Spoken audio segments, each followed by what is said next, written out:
Baby, God don't play about his children. Hold on, cuz. You going by what he telling you. So your best thing to do, and I advise anybody that's going through this, don't get nobody else married that'll get you unalived. Really? Know who you playing with? Hey, what's up, y'all? Welcome to the Martez Royalty channel, where we work on your self-worth, rebuilding yourself, knowing your worth, and just reinventing the best you that you possibly can, right? And so with that being said, you read the title. I want to get right on into it. You read the title. How I found out my husband was cheating in church. I think this is the most requested video or topic that everybody want to know, right? How I caught my husband cheating in church. I do want to go ahead and give acknowledge to, if you're new here, welcome. You have found a new home. Go ahead and double click that notification bell where it'll have a check mark on all notifications, so that way you will be able to receive. To my day ones, I thank y'all. Thank you for always being there for me. Without you, it would not be me. Y'all know how I feel. I love y'all to the core for rocking with me since day one. And once again, I love you and I want to see everybody win. Right? So let's go ahead and get to this topic, right? Woo! Like, share, and subscribe. How I found out my husband was cheating in church. I can laugh about it now, but at first I couldn't, right? So let me go ahead and switch off real quick. Let me go and I need to put my glasses on, y'all, because y'all know my eyes are real sensitive. And don't talk about my glasses because I be having malfunctions with my glasses. So let me just go ahead and switch off real quick, okay? Because my nerves be... Let's do this. Let's do this. There we go. Woo! Them lights was killing my eyes. My eyes are sensitive. So let me get into it. Let's go. And so, okay, so I was married for 7 years to my high school sweetheart, right?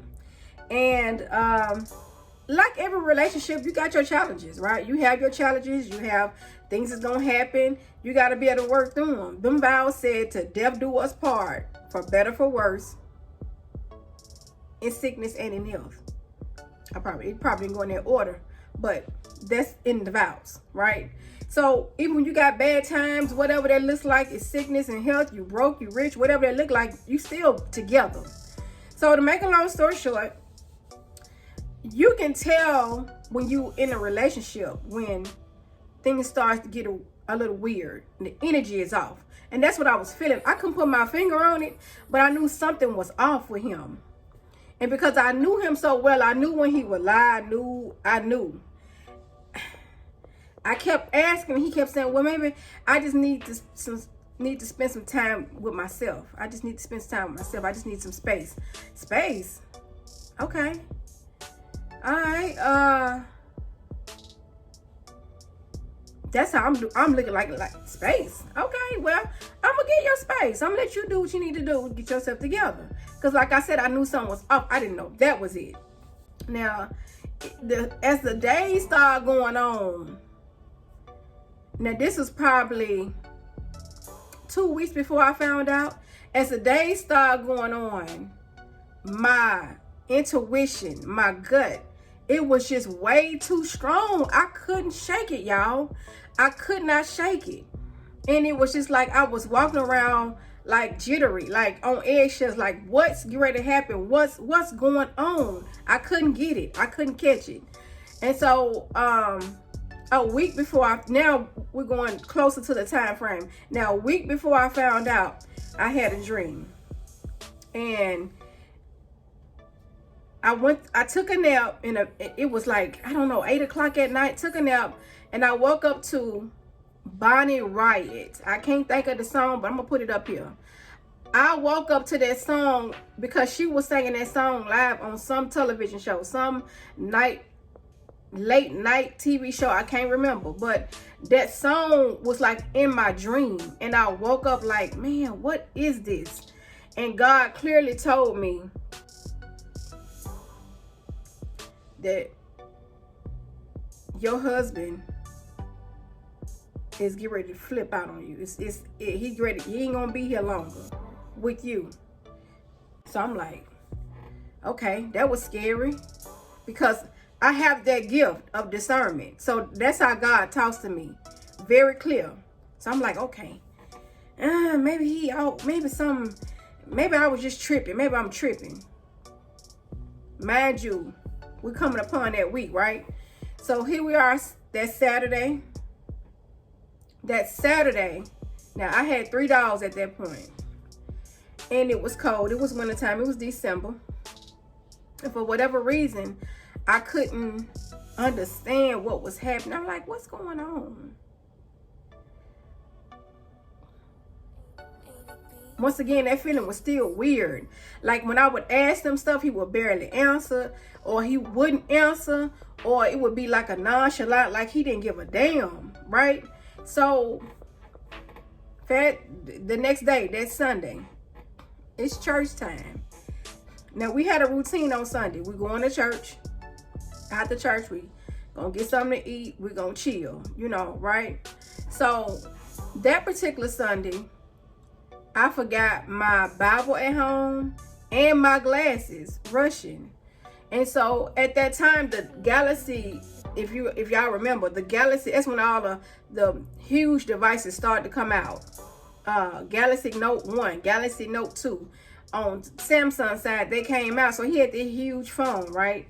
And so at that point, anytime I was asking to leave my glasses at home, or I didn't have my Bible with me, I would look on his phone, because he had the Bible app on his phone. Because at our church, if I didn't have my glasses, I couldn't see. So at that point, when we in church, we sitting side by side. Now mind you, he worked for the church as a janitor, right? But that particular Sunday, he was off. So we sat side by side. He's sitting on my left, and I'm sitting beside him. And so when the pastor said, turn to Philippians so-and-so 3:20, I'm just going to say 3:20. So when the bishop said, turn to Philippians so-and-so, I'm just going to say 3:20, right? Baby. By the time I looked at his phone, I'm looking down, and I caught him texting the harlot. His phone got stuck. He's trying to turn it off to go to the Bible app. Everything done in the dark shall reach to that light, baby. God don't play about his children. Anyway, his phone got stuck. And so I seen a whole dialogue with him and the harlot saying, I love you too. It was a whole dialogue. Really? Good morning, beautiful. Really? That's what we doing, and you sitting next to your wife? Nigga, you finna get taken up out of here. Do you know who you playing with, nigga? Excuse me. I'm sorry, y'all. I went back. I'm sorry. I can laugh about it now. But then, oh, baby, it was a price to pay. You hear me? And it was serious.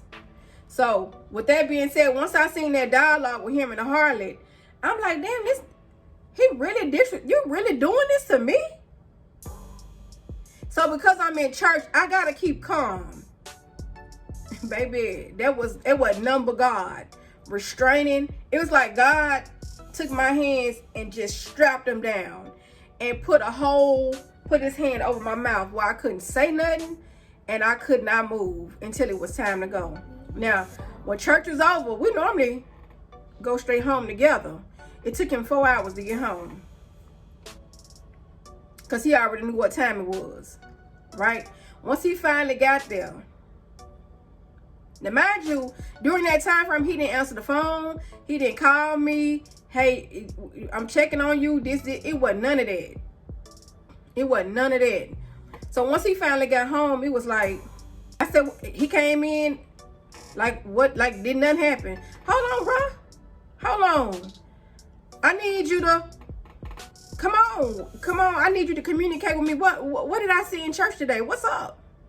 Well, my quiz is, you ain't doing this, you ain't doing that,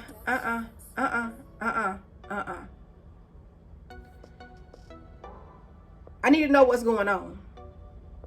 Because at this point, we passed what I'm not doing. Because there's a lot of things you wasn't doing. So let's go ahead and get this, put everything out on the table. Who is the girl?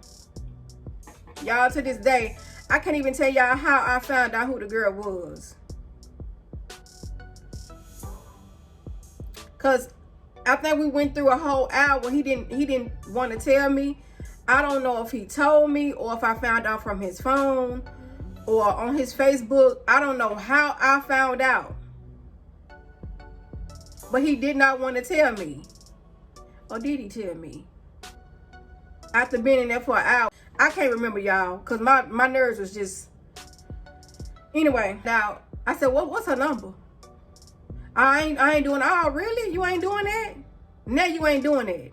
So what I did was, mind you, at that point, the cat is out the bag. He tells me he unhappy. Okay, that's cool. I'm unhappy too. Well, what we gonna do about this? Because I'm still going by the vows. Obviously, you ain't, because you done stepped out the marriage. So with that being right here, because it's the part two, he left. He left the house. He went to go get him something to eat. Now, at that time, I was working at Amazon at night. Now, I was going to still go to work. It's about 4 or 5 o'clock, 6 o'clock. By that time, it's time for me to go to work. I already knew I was going to be late. So, I end up getting on the road. Was on my way to work. And then I'm calling him. No answer. No answer. No answer. So then I flipped. I said, I'm not going to work tonight. I called out. I called my best friend at that time. Rest in peace, Lakeisha Crowder. And I told her, I said, hey, I know you know everybody on Facebook. Because at that time, I wasn't into the Facebook thing, social media. I didn't care nothing about all that. I just wanted my privacy. I'm an introvert. I just do me. I just work. Now, mind you, I said, I know you got everybody's number. She knew everybody. And everybody knew her. I said, I need this person's number. And I told her who the person was. The harlot. I can't say her name because I don't want them to come back to me legally. But she know what it is. With your ignorant ass. Anyway.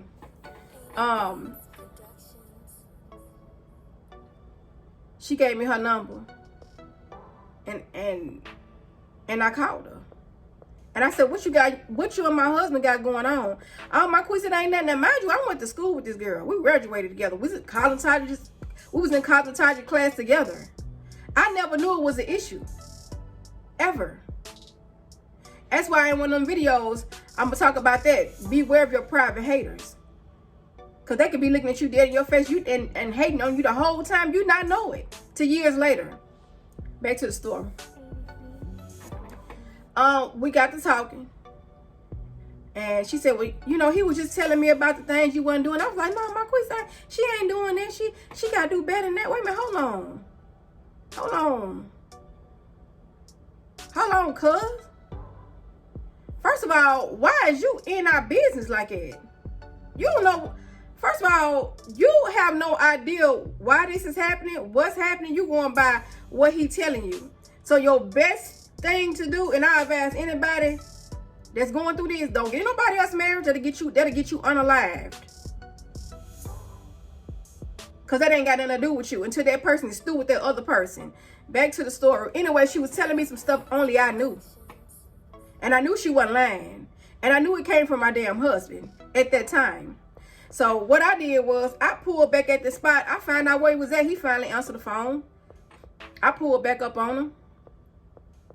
And I was like, hey, why you telling this girl all this stuff? What's up? What's up? Why you tell her all our business? Oh, I didn't do that. Really? How she know this? How she know that? And he couldn't give me no answer. So, on that note, I'm going to stop this story, part 1, right here. If you are in that situation, if you have gone through that situation and just can't get past it. If you know somebody who going through a situation similar to that, trust me, I understand. And what you can't do is listen to people who ain't been through it. I had some of my clients, cause like I said, I'm a hairstylist. I had some of my clients at the time tell me, Marcus, you got to get over that. Hey, how can you tell me anything? You ain't never been married. You don't know what I'm going through. Yeah, you've been in a long-term relationship. But baby, me and him got real history. To the point we was, what, 13 and 14. We was in our late 20s then. And not only that, he came back into my life and asked me to give him a chance. And this is what you do to me? Don't listen to people who ain't been where you are at or where you been. Right? I say that with love. You got to get under some people who have really experienced that and know how to navigate through that. Right? I'm telling y'all that for a reason. Because some people can't manage that. They can't. When I went through that, y'all, when I tell you it was like a recorder that was in my head for 5 years straight. Everything that happened and everything that happened during that time frame, I remember it like it happened yesterday.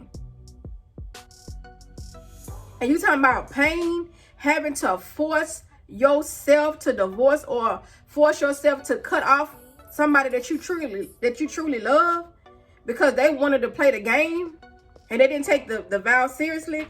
That's a whole nother ball game. That's enough to make somebody go and kill people. I'm just keeping it real. Or commit suicide, one of the two, or fall off altogether. And I'm going to keep it all the way real with y'all. I had all them options and I was ready to go and spend that time in jail. I'm not going to lie to y'all. But I'm just telling y'all where I was because at that time, I hadn't fully developed into knowing my worth fully. I knew my worth, but it was more of a situation where it was disrespectful. That's why I was pissed. It wasn't that I didn't know my worth. Let me just go ahead and backtrack that. It wasn't that I didn't know my worth because I knew my worth since the beginning. It was the disrespect that was pissing me off and how humiliating everybody who knew us, they knew what happened. Stuff was on the Facebook. That's on the second part. But stuff was it was wide open. And I felt like even some of the people who knew me, even some of my family, I felt like people was laughing at me. Right? So I only had probably about a good 4 or 5 people that was a good, strong support system. And two of those was my parents. I had a couple of clients that was real close to me. And I had, my grandmother would come and she would check on me every now and then. But other than that, no, it's real. You have to have a good support system behind you. Somebody who really been through it and understand what you're going through. Somebody who's going to be patient with you. Because everybody don't understand that type of pain. And that's okay. That's okay if they don't understand that type of pain. But at that point, your main goal is getting the healing that you need. So that way you won't bring that to another relationship or you won't spaz out on nobody else. So that's going to be the end of this video, y'all. That's how I found out my husband was cheating with the harlot. I found out in church. His phone got stuck.